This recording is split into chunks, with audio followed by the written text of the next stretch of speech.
Well, boys, since we're done with two other Donkey Kong Country games, why don't we take a break and try some Donkey Kong Land games? Alright. Listen to that bit crush. I mean, Or chip Rare were pretty ambitious sons of guns back in the day. I mean, it's one thing to have these very animated, fully colorful games on their Super Nintendo console, but then just go outright say, hey, you know what? Why don't we put these games on our Nintendo Game Boy as well? We totally have the chops for it, and here we are. How'd it go? I mean, I like to think they did a pretty solid job, despite the fact it's all in, lovely green. Yeah. What was this, 8-bit? Yeah, it's more or less 8-bit. And I mean, as far as 8-bit conversions are concerned, it could have looked a lot worse. Oh, yeah. I mean, the graphics, like, of the bananas, the enemies, they look Kong. like... Yeah, it looks pretty solid. I mean, yeah, it's already the level design is a little bit different, but, like, the animations run just about as smoothly as I imagine them on the SNES. Absolutely. So, that's it, ladies and gentlemen. Welcome to our little look at on Donkey Kong Land 2. And yes, we will be doing Donkey Kong Land 3 as well, because, I guess to go into it real quick, like, as we said in the first Donkey Kong Land video, these were pretty much the portable counterparts to the Donkey Kong Country series because, I mean, I don't know, I guess either Nintendo or Rare were rather anxious to have, the hardcore joys of Donkey Kong Country on the go, so they made these games. And I think, for what it's worth, it was an ambitious project, just, putting what was very technically impressive for its time and just applying it to an 8-bit system. Yeah, it was something else. And yeah, Donkey Kong Land 2 naturally borrows its chops from Donkey Kong Country 2, which we already covered about a little while ago. And well, I'm not letting Logan and Hype have to sit through this stuff. I mean, this is pretty much all me this time. Now you get But- to see the game being played competently. No, it's fine. Well, So, A game being played by someone who had far more experience with the console counterpart than the portable. Because a funny story regarding Donkey Kong Land 2 is that, I mean, for a time back in my childhood, I actually that was pretty much like my big vintage collection phase, where I did buy a whole bunch of Super Nintendo, Game Boy games to have on my collection, because, I mean, I don't know, I guess I just had the spark. And I knew that was at a time when, video game stores actually still sold them. So, at first I only was able to get my hands on Donkey Kong Land and Donkey Kong Land 3. No two to be found until about maybe a few months, if not a year later. And I mean, that's why my overall memories with this particular game is a little on the skewed side. But much like Donkey Kong Country 2, you do have access to both Diddy Kong and Dixie Kong, and they more or less have their same attributes as before. They more or less reuse the same plot from Donkey Kong Country 2 as well. No real change as far as that's concerned. Like Crocodile Owl just mysteriously comes back from the depths, and K. Rool just figured, you know what? I missed that. I missed that DK. Why don't I kidnap her for old time's sake? and Yeah. yeah, and I do remember you telling us this back in that last part, that last part, how after Donkey Kong Land 1, that was where they really were like, yeah, okay, let's just, make them just direct one-to-one ports almost. About as one-to-one as the Game Boy can allow. Right, because I mean, they do more or less carry over the same locales, but the level design is far different. Okay. Like this is definitely not your mama's Donkey Kong Country 2. This is Donkey Kong Land 2, which is a little bit harder than the original. I was about to ask, like, do you think the difficulty is comparable, better, or worse in this Game Boy port? I would just say it's a little harder in general. Now, part of that could mostly be because of the limitations of the system, and also the fact that, the overall level geometry is a little more, it does test your skills as a Donkey Kong player, and on top of that, you do lose out on some of your abilities, again, because of the limitations. Like, the little combo attack thing from before is not applicable, because you can't have both Kongs at the same screen at the same time. Yeah, Okay. you try to switch, you just disappear in a puff of smoke. Hey, can you ask Captain K. Rool if he's done his homework? She looks bald in this version. She does. Well, she was always bald, wasn't she? No, she had hair. True, but it was on the side. I mean, she was essentially... I guess now that you mention it, yeah, she probably was. You know what, maybe I'm just thinking of Cranky Kong. Hey, Funky. As he's Go just get that surfing kid, in the Rool. air. You just stay cool. Is he a rapper now? I Who mean, knows? he was always meant to be like that '90s surfer bro sort of thing, and I mean, some of them do have the means to or just feel like rapping whenever they feel like. And yes, I did cut out a few extra levels. I was about to say. I would be here forever if I showed off all of them. Okay. No worries. Because I was gonna say because I was about to say whoa, is Also, look Funky at his broken in hearts this down and can there. let you skip levels? No, the funky fumes aren't that powerful. Like, again, that's just video editing at its most clean. Also, I just want to point out that, apparently, it must be really easy to, farm for hits, because all your hit points pretty much almost overtake the entirety of the bottom row down there. They almost do, but, I mean, just because you can earn a lot of them doesn't mean you're not going to need them. The other thing I was gonna say is that if I have one big complaint about this game in terms of its comparison design is that, again, due to the limitations of the Game Boy, due to the limitations of the Game Boy sound card, the music has to be interrupted by any sound effects that play. Yeah, I mean, that was also sort of the thing with the Super Nintendo as well, but it's far more apparent with the Game Boy. And with that said, welcome to Donkey Kong Land 3. Now, I will say it is kind of funny considering we haven't even done our redone playthrough or whatever of DKC3, but that's only because it's not out on the service yet. But like I said, this was like the other big Donkey Kong Land game I had a little more experience with, which is funny considering that I actually played this before I actually played the actual Donkey Kong Country 3. Well, alright then. Red Dwarfed. Do you have any strong opinions about this one way or the other hype? I'm not quite sure, because I don't know if I mentioned this beforehand, but I've never really grew up playing the land games, or at least not to the extent as the regular country games, so a lot of this is kind of fresh to me. That's fair. I mean, the only other way you can get the Donkey Kong Land games now, assuming you're not going out for the physical copies, is through the 3DS Virtual Console. Which is kind of funny thinking back on it, because eventually, when the new 3DS came around, they started pouring the actual Donkey Kong Country games onto that system. So That having is them both true. on the same service is kind of weird. Yeah. So, I mean, Donkey Kong Land 3, I mean, it more or less borrows from Donkey Kong Land 3 in the fact that, well, DK and Diddy are not, well, they're not playable in this game. Dixie is pretty much full front and center for this adventure, and this time she is aided by this, let's just be real here, this overgrown Baby gorilla type named Kiddy Kong. Who is the nephew of Chunky Kong, or... He is the little brother of Chunky Kong. Okay. Which, I mean, let's not beat around the bush here. He was primarily made as a means so that, well, he's more or less this game's DK, but with half of the charm. Yeah. Basically, it's like I guess people noted that they kind of missed how DK played, but they also didn't want to have him be playable again for some reason, so this was their compromise. I guess when you put it that way, it probably would give Matt's whole theory regarding why the sequels were made as they were a little more water, just because that would mean that they were so desperate to make DK not be the star that they literally hired little tykes to be second bananas. Yeah. Well, and again, we had the joke of how it was oh, ouch.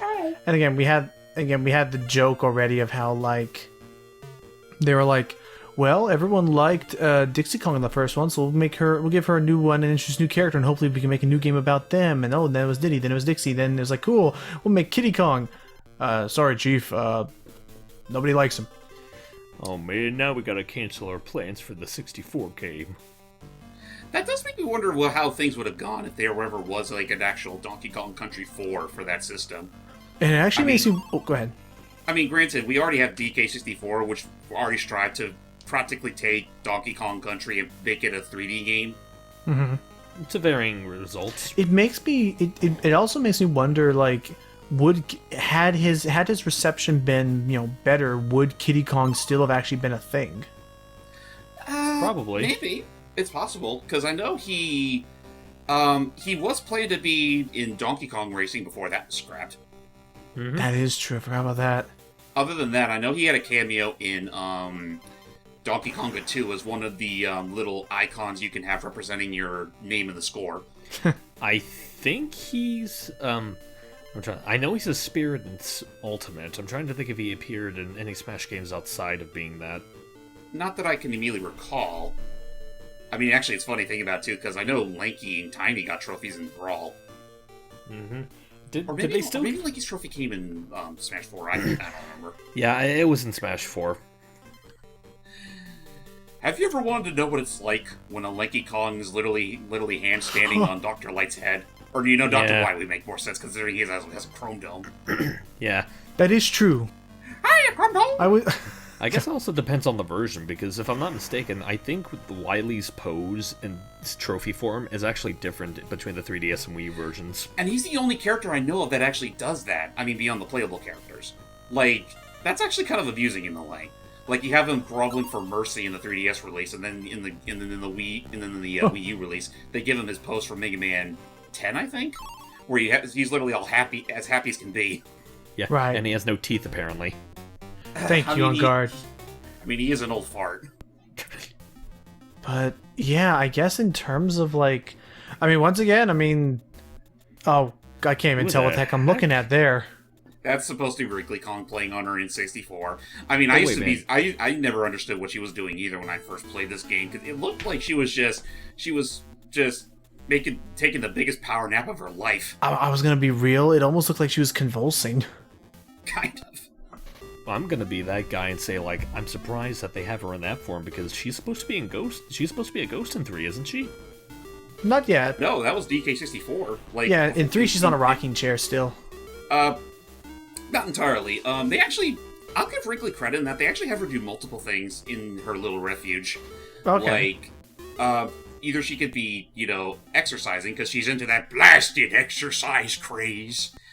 There was that. She could be playing on her newfangled N64, because that was released right as DKC3 was coming out. And she could also be sleeping, in which case Dixie or Kitty would save their game while she was asleep. Ah, okay. It was also in her little refuge where you could also find the banana birds that you freed.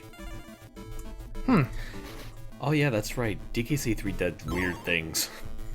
Yeah, it did really weird things. And I mean, it's funny too, because real talk, I actually have been doing some practice with Dixie Kong's Double Trouble in preparation for when it eventually comes out on the Super Nintendo service. Mm-hmm. And I will say this much: that's actually one game where I might actually be tempted to get all the DK coins, because you are required to do that for the full ending. Hey, That's Scooter. fair. Hey, Squitter, you look bald. He does. Kind of, yeah. Less Or fuzz on the back. maybe he's wearing some little sock Helmet. on his abdomen. I would say it almost Well- looks like a big helmet on his back. Well, it kind of looks Kind like of. I think what gives him the bold appearance is that, like, doesn't Squitter usually have a pattern on him? Yes. He does. And yeah, he doesn't have one here. Broad limitations, but I mean, so yeah, as we already talked about, but as we already talked about between this and Donkey Kong Land 1, it's this one kind of, apart from the novelty of how it is on the Game Boy, doesn't seem to be much, doesn't seem like anything else too remarkable is done in these ports. I will say to Land 3's credit, though, it pretty much takes the same framework as Donkey Kong Land 2, which is more than I could say between Donkey Kong Country 2 and Donkey Kong Country 3, where they had a fresh new team more or less remake the physics from scratch, and it's kind of noticeable when you compare the two. Here they more or less play the same, and as such, I would argue that Dixie and Kitty in this game do control a little more... They're not quite as stiff as they feel in DKC3. Okay, like, would that be the big thing? Because I've never played 3 myself, so I wouldn't know how the difference in controls are between the games. And with that little crying spree, I'm going to show you guys a little surprise. Oh, what the? What is the surprise? A few years later, for a newly released Game Boy Color, they decided to remake the original Donkey Kong Country. Huh. So this is not Donkey Kong Land 1, this is a Game Boy port. This is a straight-up Game Boy port of the original Donkey Kong Country. More or less all of its level design intact. Banana. Oh. Start button. It actually should be said. Hey, that DK64. menu looks familiar. Hey, that's just ripped straight from 64. But with that said, ladies and gentlemen, as far as Donkey Kong Country is concerned, honestly, this is actually my first major exposure to the game. Like I think I vaguely remember playing DKC2 a long, long time ago when I was visiting a friend's house, but it was like very brief and very sporadic that I honestly have no recollection otherwise. But as far as the Country series is concerned, this is my first major exposure to this series. Where are you laughing at, Logan? If we go back to the main menu, if we go back to the map screen, there's just something so funny about how slow DK's like little mini sprite was moving. He's just like, I'm gonna get there eventually. Slow moving powers activate. One step at a time. So I want to ask, like, aside from the obvious addition of color, what would you say are like some of the bigger changes between this and Land 1? Well, for starters, I can't say in terms of the gameplay because the gameplay physics are slightly different from what was already established in the original game and Land. But for starters, they just let you transform into the animal outright. That and the physics in general are a little different. And I mean, say if you're like a real big stickler for the physics in DKC1, you might not be happy with how they translate here. Like, would you say like they transition worse than Land's physics? A little bit, yes, but I wouldn't say that say it's to a point where the game is unplayable. Like, I could still, this is a version of the game I could still play just fine. It's just, I gotta get adjusted to the new physics. Why are those bananas green? Because it's slow move. Anyway. I just chalk that up to the Game Boy Color Zone limitations. Maybe. Which is funny considering this game, I mean, the GBC can hold more color than the NES ever could. That is true. But otherwise, Donkey Kong Country on the Game Boy Color does have a few other bells and whistles that the original game and the Land games never had. Like, for example, minigame. Well, okay. More extravagant minigames. Like, you have a little shootout gallery where you shoot out all the Kremlings that are hiding in the barrels. And you also have the introduction to Funky's Fishing. Funky's Fishing? Yeah, the one from the Game Boy Advance. Basically, you'll ride on guard, and you got to collect a whole bunch of fish to put in the barrel into the boat that your partner's also riding on. Okay. And I know with the Jeep, I don't know if they apply that to the actual campaign in this game. I don't think it does, but I know in the GBA game, as we covered a long time ago, you do have an objective of what kind of fish you need to collect. Mm-hmm. Or avoid. There you go. But otherwise, those are the big major differences. Other than that, I do know that they also included like a few fun little activities that can apply to the. You got so close. Yeah, but some fun little stuff that applies to the ill-fated Game Boy printer. Oh my god, I forgot about that guy. Yeah. The printer, I mean. Yeah, the printer. Cranky, tell us about the Game Boy printer. Sure beats the hell out of me. But you thought this was 64-bit, eh, boy? Something about this ain't Donkey Kong 64. What do you think this is? Something about Cranky's simplified beady eyes. It's like he looks like an old LucasArts character.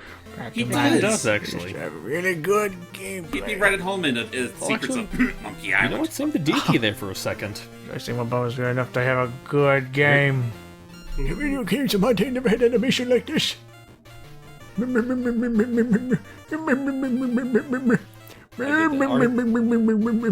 his hints the same as... Diddy, I think old man Cranky needs his vitamins again. So I guess I want to ask, like, in terms of, like, the level structure, like... I'm out of here. Like, in terms of, like, the level layout and whatnot, is that kind of, like, note for note from the Game Boy version, or... It is note for note, yes. Like, I can't think of too many instances in the Game Boy Color version that have changed. One thing that has changed that for the worst, unfortunately, is barrel physics. Oh? They don't quite work the same way. Actually, they run off of DKC3 logic in the fact that it can't collide with multiple enemies. Aw, that sucks. That was one that... Bowling for Kremlings was the best part. Yeah, and unfortunately, that does not apply here. You're gonna have to rely on your own Donkey Kong bravado in order to seize the day. DK goes through all that and he's like, where's my wallet? Where are my pants? After all that... Oh, wait. Oh, careful. Oh, no, wait. I never wore pants. DK's scared now. Yes, DK go. DK okay DK. with... Aw. DK needs his mommy. Let me show you how real... Oh, some video game hero. And I decided, fuck that shit, I'm just gonna skip ahead to Coral Capers. Oh, I almost thought the game was like, okay, just based on how you died, I'm just gonna give you a pity completion. Yeah, what you know, I can totally imagine at some point the games would be that generous. I mean, Crash Bandicoot does it kind of with the checkpoint boxes being moved up, and when the game's like, okay, listen. We know you've been through this whole tirade before. Just talk to the pig and let Super Kong do all the work. But I hate the pig. He makes me feel like I'm worthless. So I'm really trying to think, like, apart from Donkey Kong. Oh, he is really bright in this game. Yeah, his colors nearly meshed with the actual water itself. Yeah, that's not good. Maybe they thought, oh, we'll make him brighter than the water. It's like, no, just make him darker. It would be easier. But what was I gonna say? So I'm actually now I'm just kind of just thinking out loud to myself. Like, I mean, apart from Donkey Kong Country 3 and 64, is there any Donkey Kong game we haven't done yet? We haven't done the entirety of Jungle Beat. No, we haven't. That's true. I mean, that would be a heck of an undertaking considering the high standards that game poses. But otherwise, there's that. Actually, yeah, that's pretty much it. But Jungle Beat is also something where, let's be honest, Jungle Beat is also something where I would almost argue you'd be better off, like, only showing, like, a couple of the bosses but in terms of the boss battles themselves, they recycle a lot of content. They do. I mean, there are like varieties to them, but at the same time, no, they were that is definitely a bad mark I will give to the game. But other than that, I guess there is also the Jungle Climber games like King of Swing and Jungle Climber. Hey, Candy. Those technically do have full-on stories, or at least Jungle Climber does. Like King of Swing is pretty simple to the point. Oh, that's right. Candy called in this game because you can save your game. The game saves automatically. She decided to change from being a save point to having these little random challenges. They're really not that much different from your typical barrel variety. But in doing these, you also gain a coin. A coin? For what? It looks like a nuclear banana. Hey, what does that coin do? The coin, I do believe, is mostly for the sake of unlocking the extra goodies. Okay. Also, hello, Naughty. You're looking particularly naughty today. Hey, that's too high-pitched of a laugh. It's supposed to be... Yes. Whoa, oh. Yeah, Okay, that was a little weird. Okay, so that wasn't just me. No, I was figuring that was just the Game Boy Color frame rate, but you did it. You got that banana. Hooray! Yay. And with that said, ladies and gentlemen, that is pretty much it for our little Donkey Kong Land 2, 3, and a surprise appearance by Donkey Kong Country for the Game Boy Color. And, I mean, with the exception of the last game, you can more or less get the other Donkey Kong Land games on the 3DS Virtual Console if you are interested. Okay. I am still curious to try out Donkey Kong Land 1 again, just because there's something, like, unique about that one for me. Oh, yeah, no, like, they definitely did do their damnedest with that one, even if it was a much harder game by comparison. True. Although it was also funny considering that was, like, up until Mario Odyssey, that was, like, the big return of Donkey Kong being put in a industrial landscape. Oh, right. Yes. But with that said, ladies and gentlemen, until next time, we're off to Canada! Hi-ho! Hey.